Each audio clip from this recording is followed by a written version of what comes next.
by myself working on my computer. And when I looked up, I saw people walking in, laughing and chatting together. At that moment, I was feeling alone for a couple of weeks already, and I thought to myself, are other people feeling like me? Am I the only weird one? The fact is that I was not alone at that time, and neither are you. 1 in every 4 people feel lonely. That's more than 1 billion people sharing the same feeling.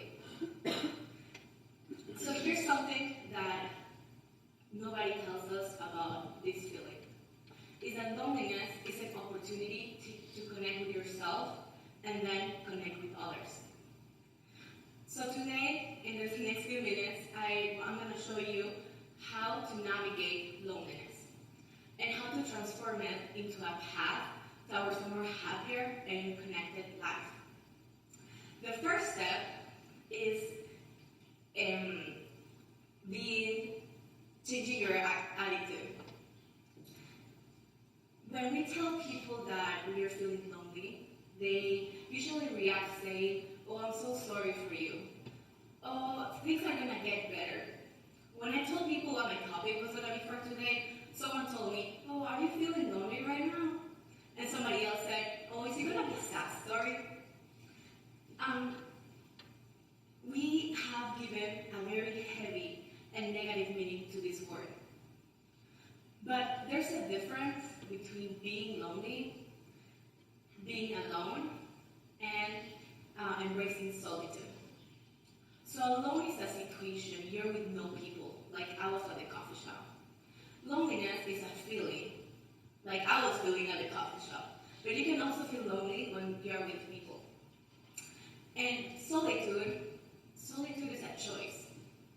Now you may not choose to be alone or to feel lonely, but you can choose how you see this opportunity.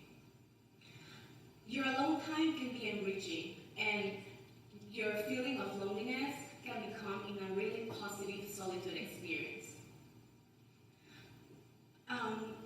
Here's some stuff that I've done to shift my attitude towards loneliness. Most mornings I wake up, or when I'm going to work, I say things that I'm grateful for. And today I saved it for the stage. So today, I'm grateful for that even though it's October and November, the sun is bright outside, that I have a reliable car that can take me everywhere but space, and that I'm here with you all today. Research shows that gratitude intervention can boost your happiness, and that it can help with your well-being overall. Gratitude intervention can be activities or moments that are meant to cultivate thankfulness. It can look like having a gratitude journal or consciously expressing what you're thankful for. And then after a while, it just becomes a habit.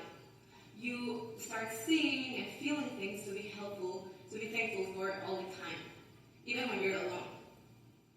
Something else that can help you shift your attitude is enjoying yourself. Now, I'm an extrovert. I love being with people, I love noise, I love the energy, but I've learned to enjoy my me time. So once a week, and it's on my schedule, that I ask Alexa to play Coffee Beats on Spotify. And I prepare myself a really good and big charcuterie board. I watch a show, or I read a book, and I do my nails. And I just exist. There's no guilt, there's no company, just myself. Now, you may like to do healthier things than I do, like meditating or running or hiking, or you may be more creative and you like painting, making music, making videos, but whatever it is that fills you up, you can do it. Because when you learn to enjoy yourself, and when you learn to be grateful for the things that you already have, loneliness loses its power. Now, the second step into having a happier and more connected life is embracing the uncomfortable. Once you are peace with solitude, you can look for people and activities to enjoy life with. Now, I know it's super hard and to put yourself out there. We are constantly changing environments from your hometown to a new city, from high school to college. We change jobs, we start over. But the reality is that in the long run, the cost of staying lonely is higher than the discomfort of trying. Here's a fact that shocked me.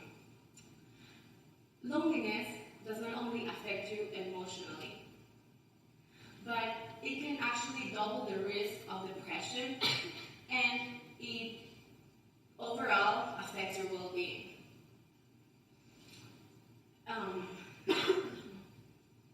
So the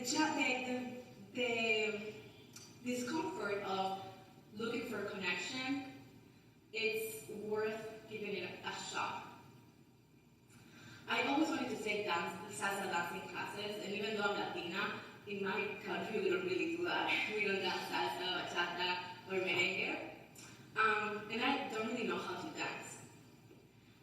But the reality is that I didn't want to do it alone. And back on those lonely coffee shop days, I decided to give it a shot. So my first day, I was nervous, I was scared, and I was sweating even before the class started.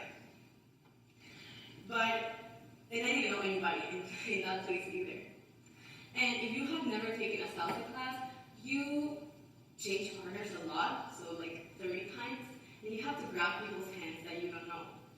Now, in my personal experience and in my culture, that's very awkward. So I was there at the class, and I saw some people leaving, and I thought to myself, should I leave too? But I decided to stay, and I danced, and I loved it. I've been going to these classes for a couple of months now, and I met really nice people. And now it's no longer awkward to grab other people's hands. So you know yourself better than anybody else. And although I encourage you to try salsa dancing, you can choose something that you like. Something that can help you choose that activity or place you should at least uncomfortably go to is by asking yourself, what's that one thing I want to do but haven't because I will have to do it alone? Now, the first time you go, it's going to be awkward and uncomfortable.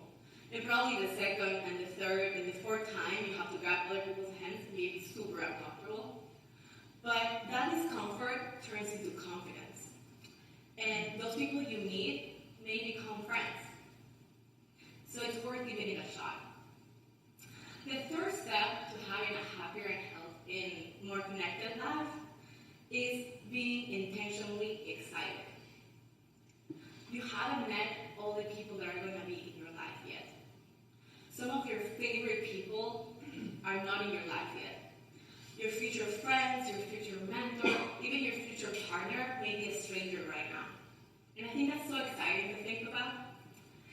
So we don't know how many people you're going to meet exactly in your life, but our research showed that you're going to meet about 8,000 people in your lifetime.